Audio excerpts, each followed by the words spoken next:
Hi, this is Levi. Before we get into this episode, I wanted to take a quick minute to introduce a few of the other podcasts in the WCF Podcast Network. Tom and Naomi are exploring how we interact in our ecclesial relationships in From the Platform.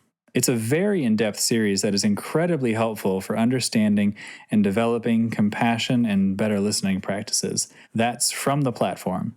Sam Taylor from Cleveland, Ohio, produces weekly devotionals in Pause to Consider. Think Mr. Rogers meets Fireside Chat. I love Sam's humble style and think every episode is fantastic. You can find both of those wherever you get your podcasts or on our website at wcfoundation.org. Now, here's the show.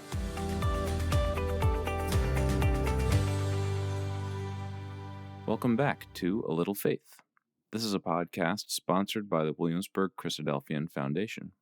A Little Faith podcast explores both the challenges and hope of living a life of faith. In this podcast, Helen talks to Janine Finlay about her insights as a vision therapist for spiritual and physical health during isolation.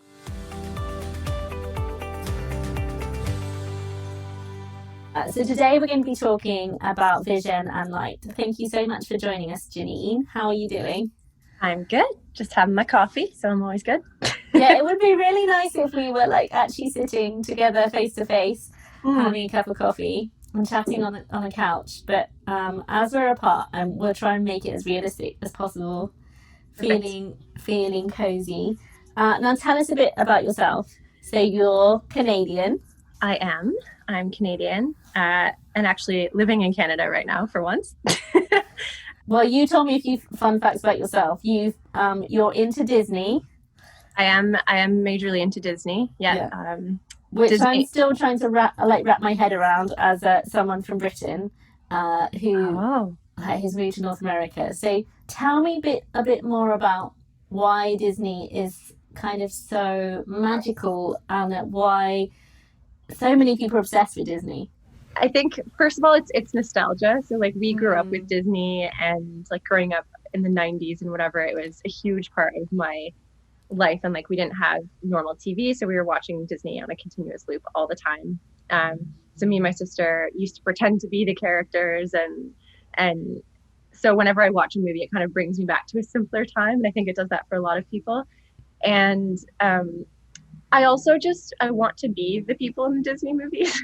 So they go on these awesome adventures, especially in the more modern ones like Moana and Frozen and all of those things. And they're it's designed for children, but it's also got some really profound takeaways that adults enjoy as well. Yeah.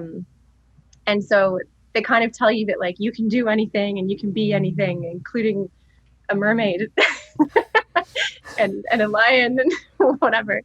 But it's just this really simple magic that anyone can benefit from, and the music's amazing. And also I always like the concept of how they seem to just go into whatever scenario and join each other in this collective song. And I thought it would be really fun if that could happen in real life. I'd love to be able to go downtown Guelph and just start singing about my day, and everyone on the sidewalk start joining in.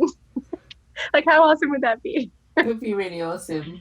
Well, thank you for that insight. It's definitely helped me kind of capture more of the magic. Yeah, because I really like in Beauty and the Beast when Belle sings in the middle of the village square. Yeah, exactly. And there's just this real dialogue as well between a community in the singing, which I think is really interesting. Yeah. You're quite into being a bit experimental too. So you also told me that you've been making your own shampoo. Yes, it's been a work in progress, and I decided to use basically household items on my head instead of shampoo. So now I've refined it to basically just washing my hair with eggs and honey. And I bought an aloe plant, and I use the gel from that and mix it in. And so I was using banana for a while. So I was basically, when I would make my pancakes for breakfast, half of it would go on my head and the other half would go in my mouth. I love it. So that's awesome. Yeah, and there's different motivations for it. But at the end of the day, it's not more convenient or cheaper than buying shampoo. So I don't really know why I'm doing it still, but it's kind of fun. So well, it uses less plastic. That was one of the motivations. The environment. Fantastic. And you you've traveled quite a bit. You've lived in my homeland too. You've lived in the UK. I have, yeah. I've dabbled in the travel for sure. And of course, you lived in England for a couple of years. So tell me what you love about England the most. My most favorite thing about England that I didn't expect or know about is the bluebells. So someone posted a picture my first like month or so in the UK of this magical looking forest, and I was like, where the heck is this place? I need to be there now.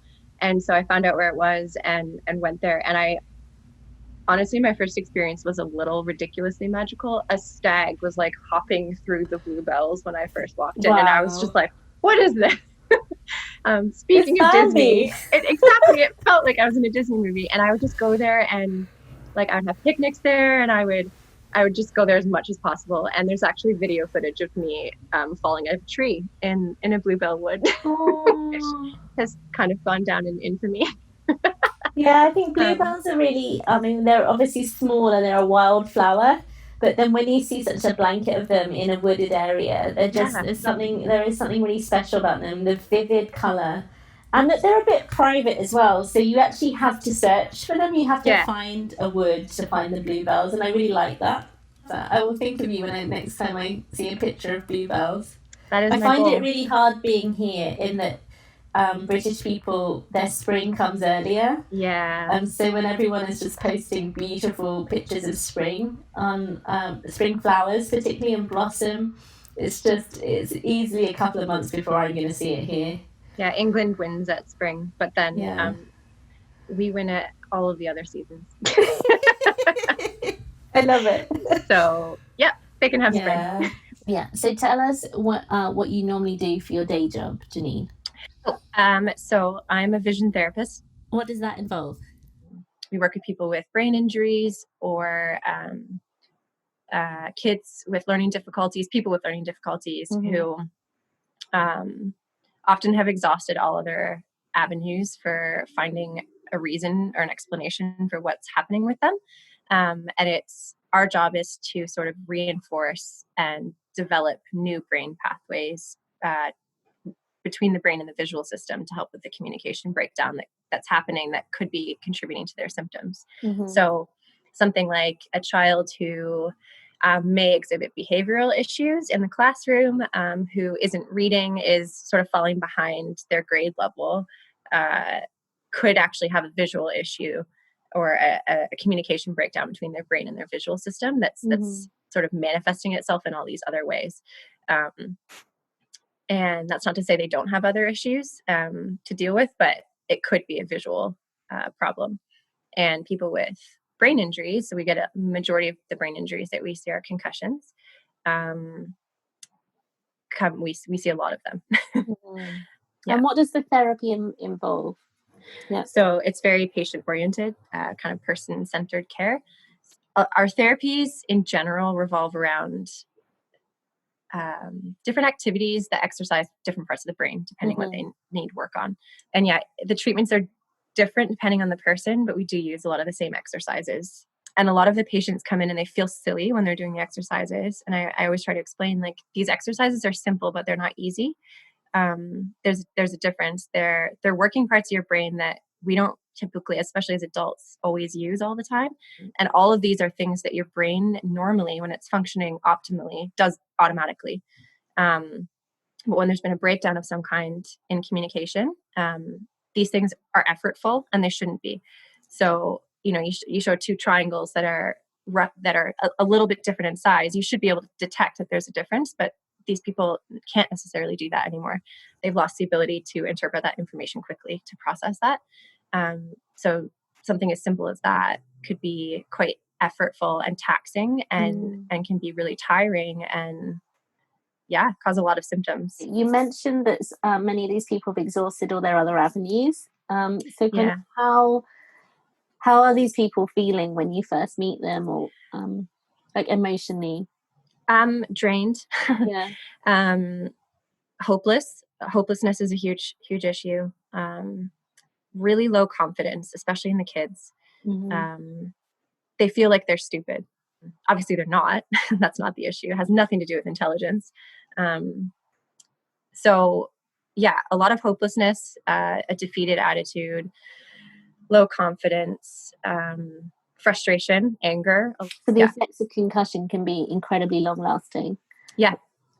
Incredibly. Years, and years. Yeah. Yeah. They can be. Not always. And you also use light therapy. So syntonics is a light-based therapy that uses different colored wavelengths to stimulate the periphery in the brain. So it stimulates the cells in the retina to then speak to the brain and reopen your periphery. And the reason that's so important is your peripheral vision makes up roughly 94% of your visual system. So if that's not functioning the way it should, everything else collapses. Everything else goes downhill, basically. And so every single patient that comes in, regardless of what brings them in, we work periphery to death. It's one of the most important things, because without it, you have no context for what you're looking at. Tell me a bit more about syntonics. What is light therapy? We are just sort of like at the tip of the iceberg when it comes to light therapy. It's kind of beyond our scope of knowledge at the moment. Depending on the patient, we match sort of the color that we think matches their symptoms and what will help them the most. The point being, they're given a colored filter that they put on this lamp, and their job is to find the darkest room possible. So often it's like a bathroom or a closet or whatever. It's really weird therapy. And they have to go in this room and just stare at a lamp for 20 minutes. And they're allowed to have other forms of stimulation in there with them. They can eat, listen to music, whatever, as long as there's no sort of light interference with their lamp. They're just staring at the lamp. And we do warn people that, especially concussion patients or brain injury patients, that when they first start their therapy, their symptoms can really spike. So they can feel like they've reconcussed. They can feel like it's fresh. So it scares a lot of people because nobody wants to go back to their original concussion symptoms. And that's an important thing to remind patients with any of the therapy that we do, that if they feel worse, there's a regression first, often. And then sort of the light at the end of the tunnel, no pun intended. But what we're interested in is the final result. So it's an 8-week therapy. They come in every 2 weeks and we test their visual field to see if it's growing, or if it's really, really shrinking for some reason. I've never really seen that happen. It's only ever either stayed relatively the same, or it's grown massively. Sometimes we get like 4,000% increase. It's ridiculous. That's amazing. So the blinders sort of come off as they do this, and their periphery opens up, and they can tell the difference. They can notice the difference. That's amazing. From a lamp. That's an amazing transformation, that light has such a healing power. Yeah, and we don't fully understand how. We just know that it works. Yeah. So there's definitely some real spiritual connections here about light. Yes. Yeah. Huge. So when you have tunnel vision, so what happens when your periphery collapses, or when you start ignoring your periphery, you can develop tunnel vision, which is when you sort of over fixate on what's directly in front of you. And it blocks your periphery so that all you can take in visually is what you're looking right at. So you can only see what's right in front of you. And it's often not that clear. Like, it could be blurry, because when your periphery is down, you lose context for what you're looking at, and blurred vision can occur. So it doesn't mean that you can't see beyond your point of fixation. It just means that your brain is no longer able to process what it's perceiving, and it starts to pretend that it's not there because it's too stressful for the brain to try to interpret that information. So that's like a compensation method, that the brain is trying to protect you from your periphery, but it's actually really damaging in the long run for your entire visual system. And from that, subsequently, your whole body and your psychology can be affected. And like I said, as a compensation method, the brain just decides to ignore it altogether and is like, nah, we don't want that periphery. Let's just fixate on little bits of information at a time. Yeah. You can see people actually physically moving their entire heads to look at things that normally your eyes would just jump to without your head moving. Yeah. So that's kind of, you can spot that in people sometimes. And like I said before, your periphery composes about 94% of your visual system. So without it, all of your vision suffers massively, and it starts to fall apart as a system. That's huge. Yeah. It's massive how that can affect the whole body. Yeah. Because obviously the mind and the body are not disconnected from each other. They're very intrinsically interwoven. And we can't separate them. They're they like to work together. So yeah, with syntonics, when the brain starts to trust the periphery again, the visual system can actually physically, literally start to relax, which means you can start to take in your surroundings again, and you can start to look into the distance again, and sort of fuse everything together into one clear image, whereas before that would have been a real struggle. I really love that image that you just described about seeing into the distance again, but being able to fuse all those things around you, like and even when you first told me, like on Messenger, that you were a vision therapist, and it's just like I even love your job title, the vision. We have this great hope, and we have a vision of the kingdom, and we have a vision with our faith, that we're on this journey, and sight is incredibly important. Like all through Scripture. Yeah, it's a huge theme, and I guess to sort of talk about that further, I was going to mention accommodation, which ties into this really well. So accommodation, it's the lens in your eye, without getting too technical, that contracts and relaxes based on what distance you're looking at. The ability to switch from looking at one distance to looking at another distance. So if I'm looking at my hand up close and then I want to look out the window, the lens in my eye needs to relax automatically so that that can clear quickly. So when I look from close to far, it's not blurry.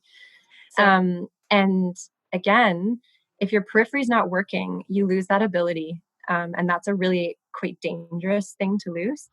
But it's also something that we're kind of causing in ourselves with the way that we live right now, especially with what's going on right now.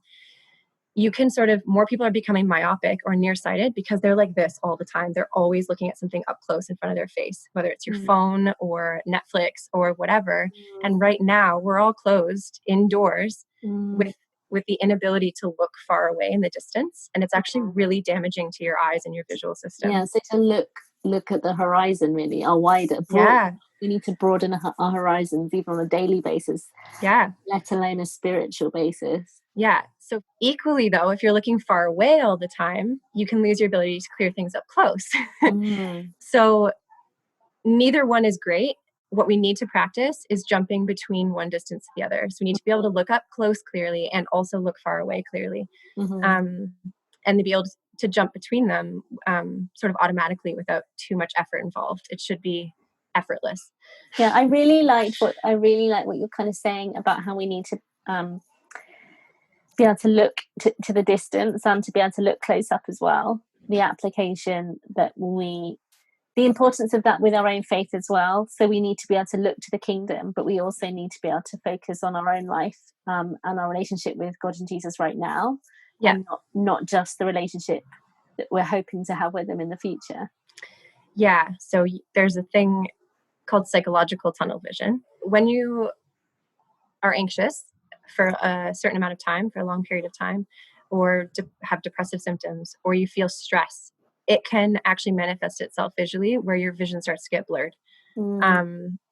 It can look a lot like symptoms of something like a concussion, because the same part of your brain is firing. It's the amygdala. It's that fight or flight response that is firing. It's overactive. It's overfiring, and your sympathetic nervous system is trying to protect you, and so it's sending all this adrenaline, which can actually cause pressure in the eyes and can make them blurry. So your vision can get literally physically blurred when you're stressed. You can lose sight of the things that you should be able to see. And so on a physical level, that happens from a psychological place.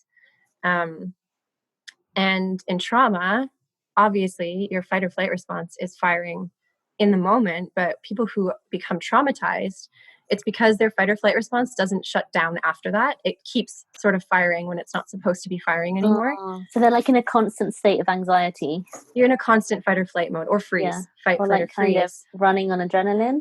Yeah. And so I think it's important, when we talk about reading the Bible and talking about these things, we always emphasize context. Like, well, the context right now is we're in a crisis right now. We're in crisis mode. Every single person on the planet is in crisis mode right now. And I think it's quite important to acknowledge that we're in a crisis because people are functioning maybe without realizing that they might be in fight, flight, or freeze mode without knowing. And if we don't face that now, it could manifest a lot of people after this in a few months' time. They could start experiencing symptoms where they're like, what the heck's going on with me? Like, I'm feeling anxious or dissociated or really lethargic. And I have heard right now, a lot of people are experiencing these ups and downs throughout the day on a 24-hour basis. They're like, I feel great. And then I cry and then I sleep. And then like, no one really knows what's going on in their own bodies right now. So I think it's important to check in with yourself, sort of that close up vision, check in with yourself and sort of notice your body responses to what's happening right now. And so where that ties into what we were talking about before with like accommodation and looking near and looking far is, if you're always practicing what you're calling self-care, you're always looking at yourself, and it can become quite short-sighted. So you can get lost in yourself. You can get lost in what's right in front of you, only functioning on a minute-by-minute basis. Mindfulness can turn in, a lot of good practices can turn into this if you're not extra aware of yourself and don't sort of check in and be like, why am I doing this? And what is this accomplishing? So you can start to become sort of emotionally myopic or emotionally nearsighted by never sort of getting outside of yourself and outside of your own head. And that's bigger picture. Exactly. And that's a big danger right now. I'm the opposite. And it's equally dangerous, just on the other end of the spectrum. So I'm always thinking way too big and struggle to sort of narrow my vision to what's right in front of me. So I'm always thinking longer term and what's like the huge things I can contribute to, and I get lost in my own head and I'm in la la land like half the time. So both are dangerous, both are the same concept, but one is looking far away all the time and one is looking up close. And visually, if you do that, physically, you lose the ability to accommodate. You have to practice honing in your vision and then letting it go and then contracting and relaxing. And spiritually it's not different. Which, I think it's really cool that God has built in a mechanism within our bodies that mimics our spiritual lives physically. Because we need that personal relationship, but we also need a collective relationship too. So we're commanded to love one another. It's firstly love the Lord your God with all your heart and with all your soul and with all your mind, which is that's really apt, isn't it? That we have to love him with everything, but also we need to love one another. So it's working on both those things. Yeah. And on a spiritual level, going back to light, we've been told what our light is. It's the word. Thy word is a lamp unto our feet. It's Christ. He's our light. So where we kind of get spiritually myopic, spiritually nearsighted, is when, if we're practicing looking at ourselves too much. So we're supposed to reflect. We're supposed to self-examine. We're supposed to look at ourselves and look at our behavior and reassess our motivations and check in with ourselves. But we are not the light that we're supposed to follow. And when we do that, we end up spiritually blinding ourselves. So we can get those spiritual blinders on because we forget that we're not the ones that we're following. We have an actual outside source of light that we're supposed to be turning to. And that's where we're having tunnel vision. Yes. Where everything's a bit blurry. We can see right into the distance, but it's a bit blurry. We can't see anything else around us, even other people, even our brothers and sisters. Yeah. And if we're not looking outside of ourselves, whether you believe in God or not, if you're always self-focused, you start to lose sight of your periphery. You start to lose sight of the things around you and the people around you that can teach you things. And it can lead to things like anxiety and depression on a very natural basis. One of the best, I wouldn't say cures, but one of the best helps for when you're feeling anxious or depressed is to try to get outside of yourself. Yeah, totally. Do something to serve someone else. Yeah. And to walk outside. I mean, I know it's just recommended that everyone just needs to kind of get outside. Yeah. And the outside is where things are happening and where there's other people and where we have those interactions because it always comes down to the relationships, you know, relationships with God, relationship with Jesus, relationship with each other. And we can't have a relationship with ourselves. No. Yeah, exactly. And I guess the most important thing about all of this stuff is we tell our patients, we give them homework. They come in to do therapy, but they're given home exercises. And part of a huge aspect of vision therapy is we're therapists for guiding you, but you have to do the work yourself.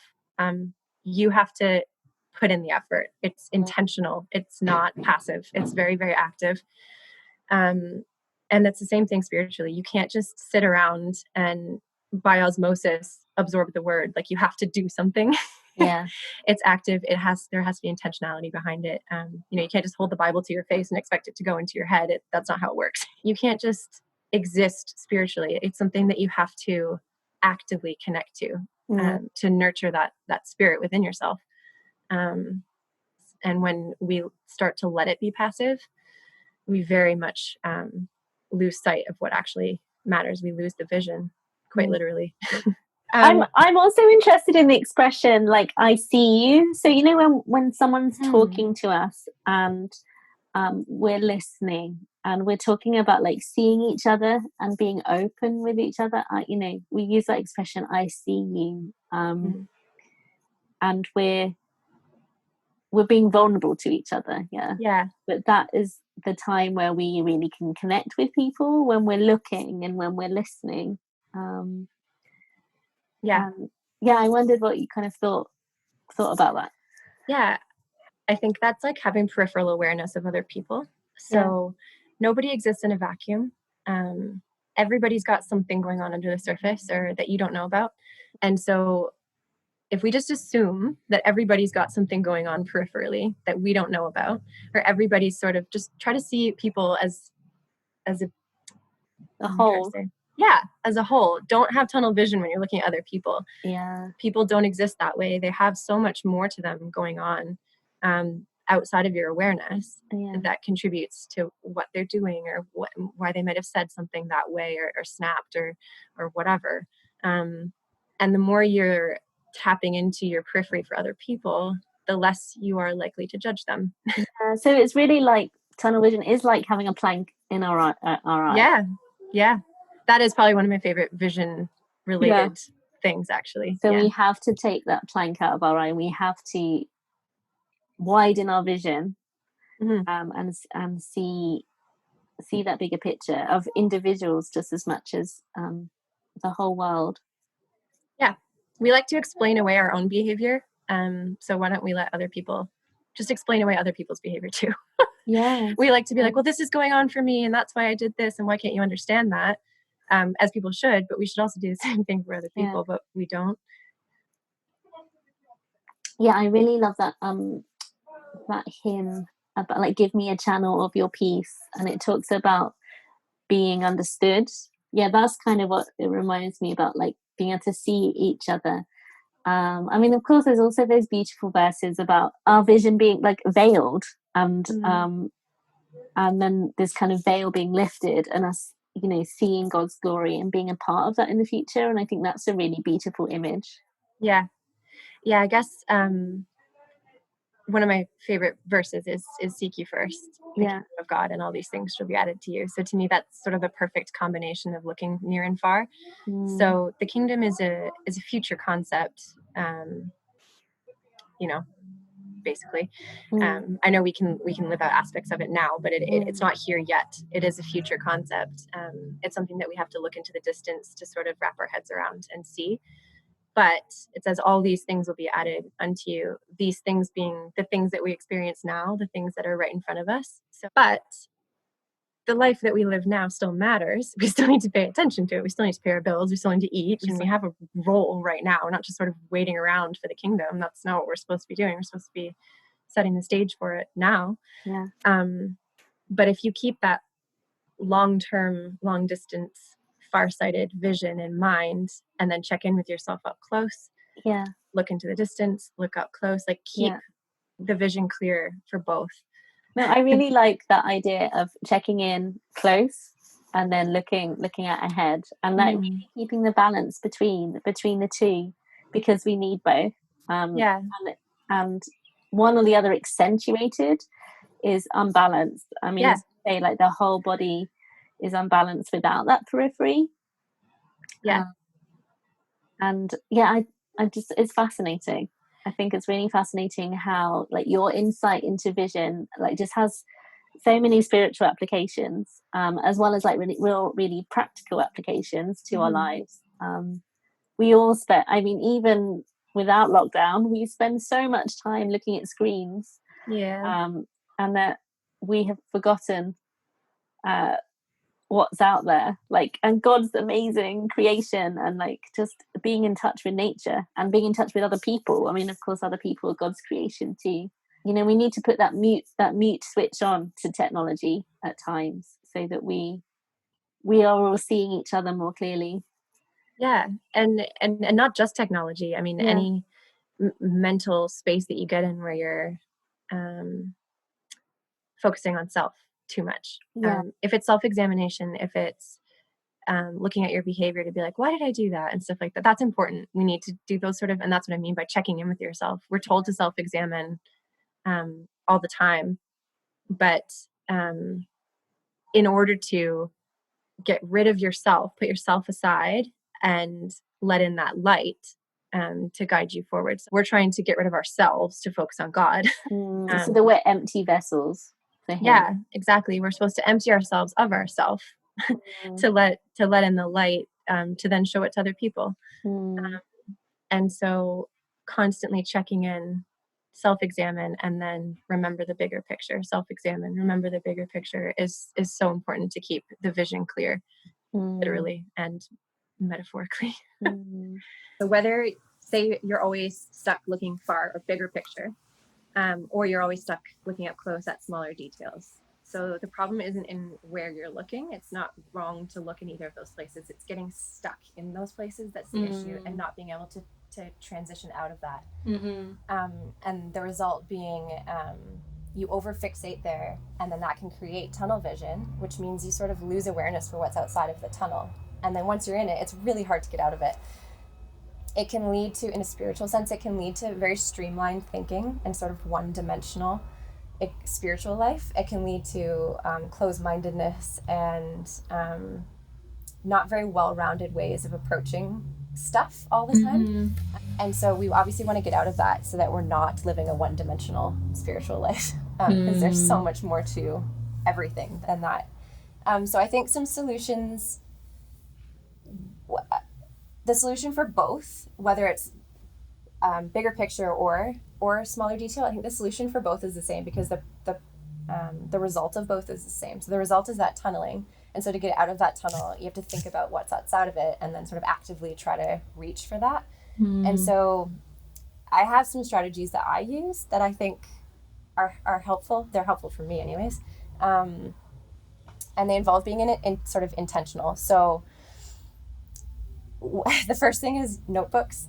I have like 1,000 notebooks. Like one of them is, I call it my Where is God notebook, and it's more of a sketchbook notebook kind of combo. So during the day, I try to pick something simple or seemingly mundane to see God in. So it could be like a blade of grass or a rock or a conversation that I have or anything like that.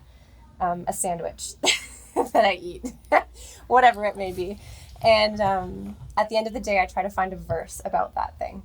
And then I draw it however rough that comes out. And then I sketch the verse with it. And I have yet to struggle with it. I always find a verse about these things, no matter what it is, which is really cool and kind of reinforces that God actually is in everything if you look for him in it. So even the things that we think are small and insignificant and simple, he's in them, and we just have to be aware of that. And so that's something that's tangible and right in front of you, that you can look at it and then you can think bigger picture about it. So that's like flexing that spiritual lens of look at the thing in front of you, look at the blade of grass, take it in, and then think about what it actually represents on a bigger level. And for people who are not, who don't always like to write, there's different ways that they could capture that. They could take photographs. They can draw. They could even record their voice or like take videos. I mean, some people do those 1 minute videos, don't they, of every day of their life, and that's a really lovely way when you put them all together. I do that too. Yeah, it's awesome. It's a really lovely way to record the big and the small moments. Yeah, music's a big one, and singing. Singing releases endorphins in your brain. When you sing, the vibrations reverberate through your head. That's science right there.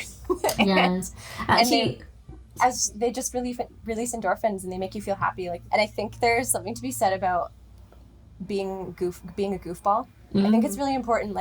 The more we can sort of channel childlike behavior on a regular basis, the better off we are. They're the most joyful people, and they're just so good at it. And totally. We need to be more like them, and Jesus tells us to be more like them, and I think that's sort of what he's talking about. Don't be so serious and intense and angsty all the time. Try to get out of that and just be like the kids. Watch what they do and try to mimic that. And I completely agree with you. We need to let down our guard and really express ourselves fully with all the 5 senses God's given us. And not everybody wants to dance around in their onesies like me, so that's fair. You don't have to do those things, but whatever, go throw a ball around or just jump around for a second, do some jumping jacks, something not so serious.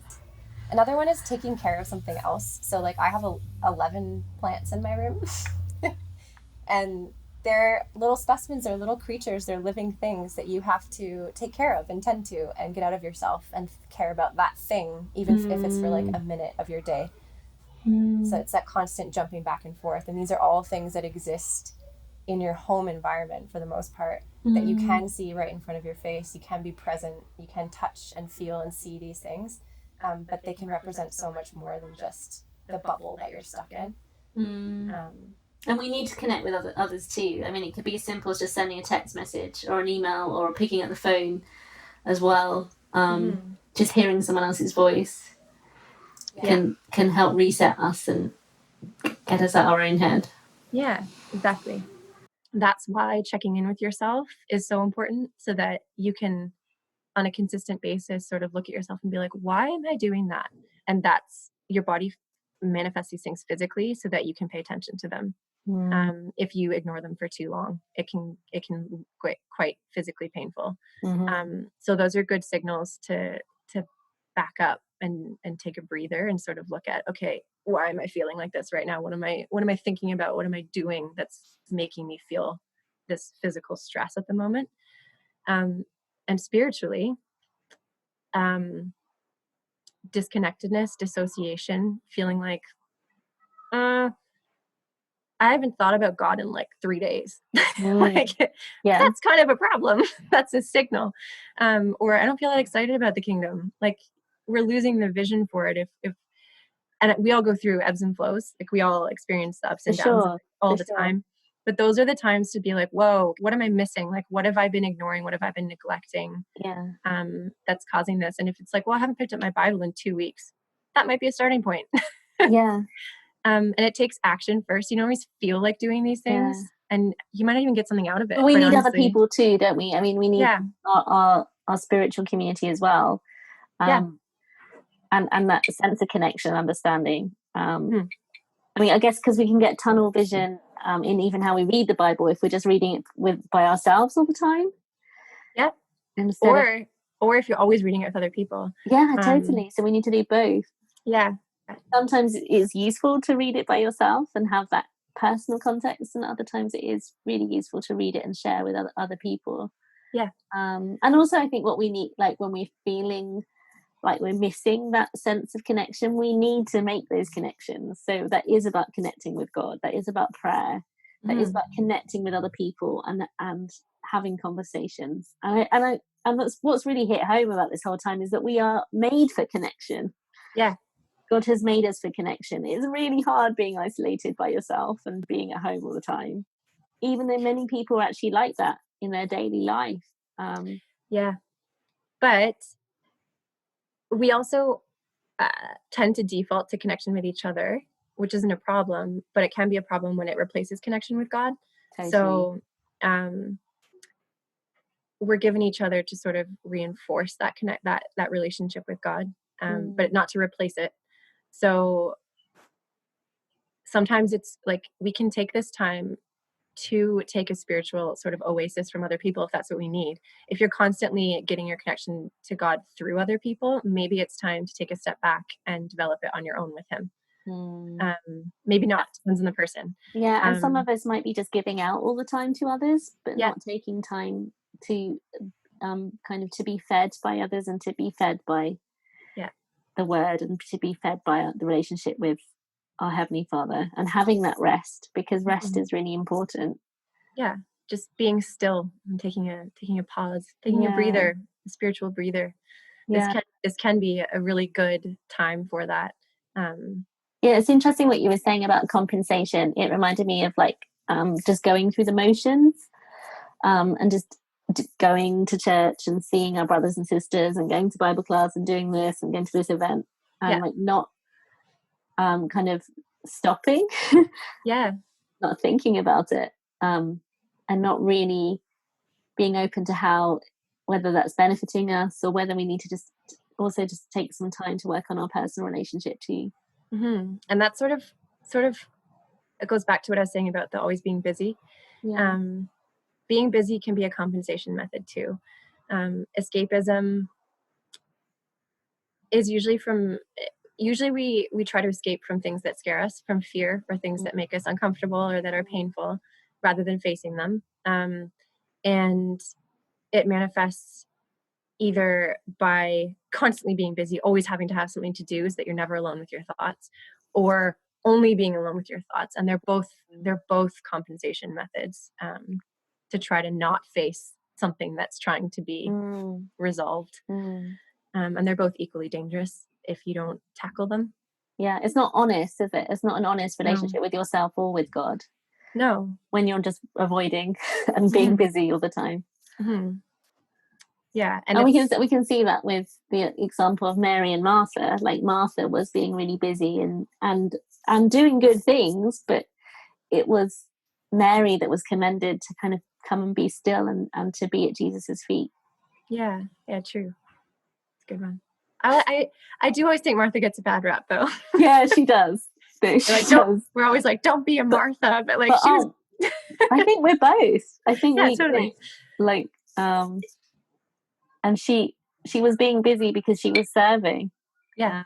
And we just need the balance of being both Mary and Martha. There's times to be still and there's times to listen, and there's times where we need to be doing work and we need to be serving. Yeah. We are called to serve.